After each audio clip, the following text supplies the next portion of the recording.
kita memulai pembelajaran hari ini, kita baiknya mengucap lafal basmalah. Bismillahirrahmanirrahim. Nah, selanjutnya Ibu akan mengabsen. Siapa yang hari ini tidak hadir? Hadir, Alhamdulillah kalau masuk semua. Nah, untuk pertemuan hari ini kita akan belajar materi Al-Quran hadis, yaitu bab yang ke-9. Apa Nana? Hidup sehat dengan makanan halal dan baik. Nah, sebelum kita memasuki materi, ada yang tahu tidak pertemuan kemarin kita membahas apa? Saya Bu, etos kerja pribadi muslim Bu. Ya, betul. Jadi kita membahas materi etos kerja seorang pribadi muslim. Jadi sebagai seorang muslim, kita itu harus rajin bekerja dan berusaha untuk menghidupi kebutuhan kita di dunia. Nah, tapi kita itu tidak boleh mengejar dunia saja. Jadi kita lupa dengan akhirat. Jadi harus seimbang ya antara dunia dan akhirat. Nah, kembali lagi ke materi yang kita bahas hari ini, yaitu makanan halal dan baik. Ada yang tahu nggak sih makanan halal dan baik itu seperti apa? Saya Bu, Iya, Dian. makanan halal dan baik itu harus bersih dan tidak mengandung racun. Ya, betul. Ada yang mau nambahin? Saya Bu, Iya. makanan halal itu ada tulisan halalnya yang dibolehkan oleh agama dan bagus buat kesehatan kita Bu. Nah, betul ya apa yang disampaikan sama teman-temannya tadi. Namun lebih jelasnya, makanan halal dan baik itu adalah makanan yang dibolehkan dari segi agama dan makanan yang didapat dan diolah dengan benar sesuai dengan agama dan tidak membahayakan bagi kesehatan tubuh kita ya. Adapun dalil dan hadis yang membahas tentang makanan halal dan baik itu seperti yang pertama, Quran surat Al-Baqarah ayat 168 sampai 169. Nah, sebelum kita memahami lebih mendalam apa saja kandungan Quran surat Al-Baqarah ayat 168 dan 169, baiknya kita baca dengan baik dan benar teks ayatnya. Yuk, dibuka Al-Qur'annya.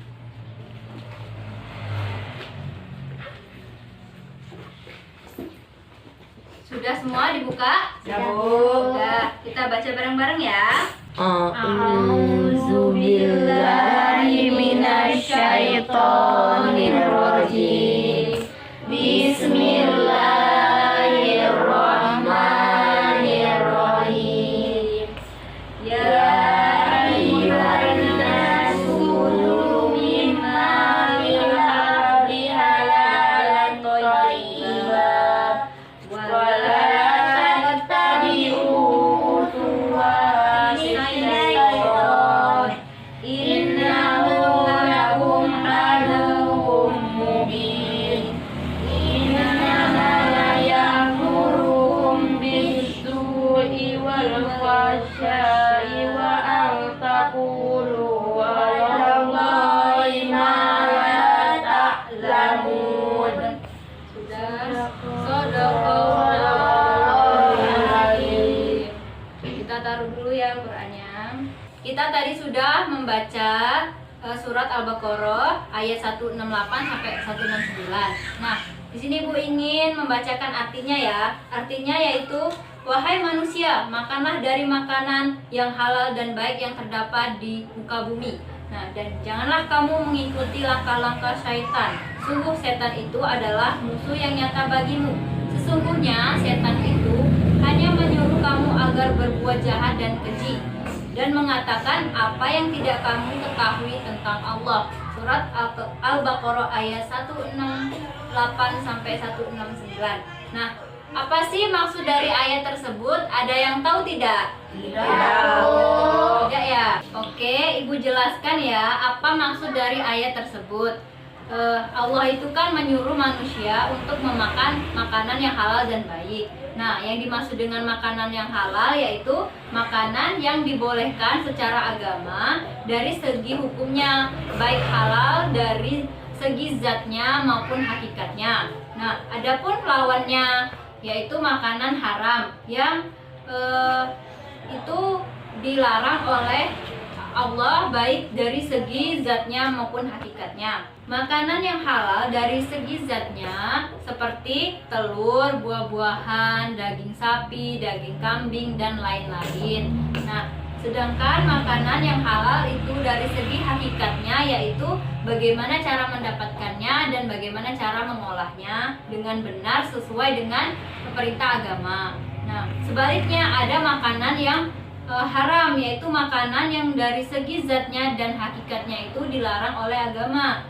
Nah, misalnya daging babi, daging anjing, bangkai, darah, dan lain-lain. Nah, sedangkan yang haram dari hakikatnya itu yaitu haram kalau dimakan itu dari cara memperolehnya, seperti telur itu hasil mencuri, ayam itu hasil mencuri, dan uang dari hasil korupsi, seperti itu ya. Nah, ada juga makanan yang awalnya itu halal tiba-tiba menjadi haram.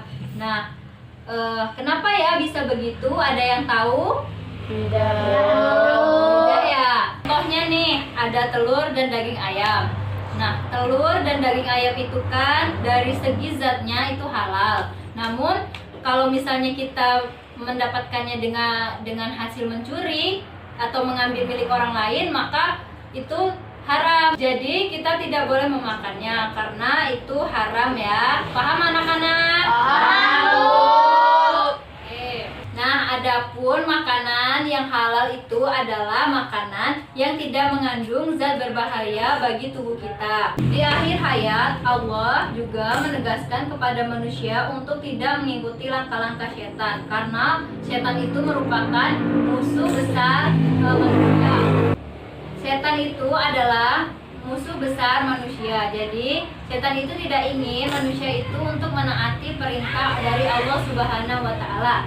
Nah, yang kedua ada Quran surat Al-Baqarah ayat 172 dan 73. Nah, sebelum kita mendalami apa sih kandungan dari ayat tersebut, baiknya kita baca dengan baik dan benar teks ayatnya. Yuk dibuka lagi Al-Qur'annya. Ibu. Nah, yuk kita sudah? Dah, Bu. Sudah, kita baca bareng-bareng ya. Dah, Bu. A'udzu billahi minasyaitonir rajim. Bismillahirrahmanirrahim. Ya ayyuhalladzina amanu kulu min thayyibati ma razaqnakum washkuru lillahi in kuntum iyyahu ta'budun.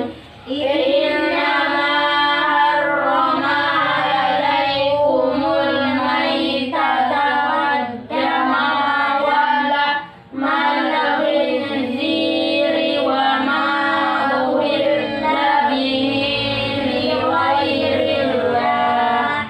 Faman ihtura ghairu baghin waladin fala isma alaihi. Innallaha ghafurur rahim. Shadaqallahul azim. Adapun artinya yaitu, wahai orang-orang yang beriman, makanlah dari rezeki yang baik yang kami berikan kepadamu dan bersyukurlah kepada Allah jika kamu hanya beribadah kepadanya. Sesungguhnya Dia hanya mengharamkan atasmu yaitu bangkai, darah, daging babi, dan daging hewan yang disembelih tanpa menyebut nama Allah. Tetapi barang siapa yang terpaksa memakannya bukan karena menginginkannya dan tidak pula melampaui batas, maka tiada dosa baginya. Sungguh Allah Maha Pengampun lagi Maha Penyayang. Nah, penjelasan atau kandungan ayat tersebut adalah, nah di dalam ayat 172 ini Allah mengulangi kembali agar memakan makanan halal dan baik. Tetapi dalam ayat ini dikhususkan kepada orang-orang yang beriman saja, seperti yang tadi ya ayyuhalladzina amanu, wahai orang-orang yang beriman. Selanjutnya Allah itu menyuruh kepada orang-orang yang beriman untuk selalu beriman kepadanya dan menyuruh untuk bersyukur atas nikmat yang apa diberikan oleh Allah. Bersyukur di sini yaitu artinya menggunakan nikmat Allah untuk mengabdikan diri kepada Allah dan menggunakan nikmat Allah itu untuk melakukan sesuai apa yang dikehendakinya. Sedangkan di dalam ayat 173 Allah itu menjelaskan jenis-jenis makanan apa saja yang diharamkan oleh Allah, yaitu seperti bangkai, darah, daging babi, Daging anjing. dan daging yang disembelih tanpa menyebut Nama Allah. Ya, betul sekali. Bangkai adalah binatang yang bernyawa kemudian mati yang tidak disembelih. Nah, entah itu dia matinya karena tertabrak, terjatuh, terhimpit ataupun lain-lain. Semua itu diharamkan oleh Allah Subhanahu wa taala kecuali bangkai ikan dan belalang. Nah, kenapa sih Allah melarang kita untuk memakan makanan yang diharamkan tadi? Pasti ada sebabnya ya. Ya, misalnya daging babi. Kenapa Allah mengharamkan daging babi? Contohnya seperti kita lihat saja bagaimana perilaku babi. Babi itu sukanya bermandi lumpur ya kan. Nah, di lumpur itu pasti banyak bakteri dan kumat. Nah, kalau kita misalnya memakan babi, itu biasanya kalau kita memakan daging babi itu terdapat cacing pita gitu. Nah, cacing pita itu kalau misalnya masuk ke tubuh kita itu bisa menyebabkan penyakit bagi kita sakit perut, bahkan bisa saja cacing pita itu menyerap sari makanan di dalam tubuh kita. Nah, akhirnya itu tuh bisa menimbulkan kematian seperti itu ya anak-anak. Ya, Bu. Berarti apa yang dilarang oleh Allah itu pasti itu sesuatu yang tidak baik, makanya Allah melarang. Itu ya. Nah, semua makanan yang diharamkan itu sebagaimana yang dijelaskan oleh ayat Al-Baqarah ayat 172 sampai 173 tadi itu berlaku ketika keadaannya normal. Nah, sedangkan di dalam keadaan darurat maka hukumnya itu halal. Nah, darurat dalam masalah ini itu jika kita tidak memakannya maka kita akan mati. Misalnya kita sedang tersesat di hutan. Nah, di hutan itu hanya ada babi liar. Nah, kita tuh boleh memakannya. Nah, karena kita itu sedang mencoba untuk mempertahankan hidup kita. Kemudian ada hadis yang menjelaskan tentang makanan yang halal dan baik.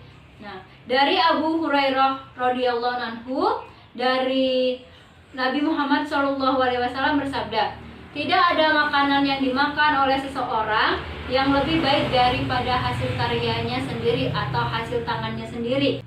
Sesungguhnya Nabi Daud alaihi salam selalu makan dari hasil karya tangannya sendiri. Hadis riwayat Bukhari dan Muslim. Kandungan hadis ini adalah menganjurkan untuk bekerja keras dan mencari rezeki yang halal. Sebab kenikmatan sesuatu itu terletak dari bagaimana cara mendapatkannya. Jika kita mendapatkan makanannya itu dengan mudah, maka kita itu tidak terlalu menikmati atau kurang nikmat. Tetapi kalau kita mendapatkannya dengan susah payah, penuh pengorbanan, maka ketika kita memakannya itu akan menimbulkan rasa nikmat tersendiri.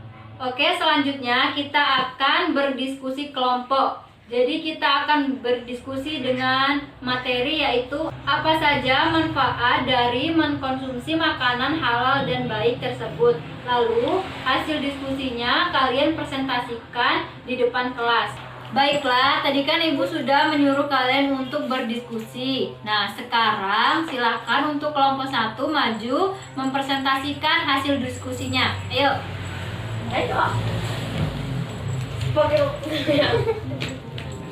Assalamualaikum warahmatullahi wabarakatuh. Waalaikumsalam warahmatullahi wabarakatuh. Kami dari kelompok 2 ingin mempresentasikan hasil diskusi kami. Ya, silakan. Manfaat yang didapatkan jika seseorang mengkonsumsi makanan halal dan minuman halal antara lain adalah 1. Mensehatkan tubuh. 2. Membuat sistem pencernaan menjadi baik. 3. Semangat dalam beribadah. 4. Meningkatkan keimanan kepada Allah. 5. Dan mendapat pahala.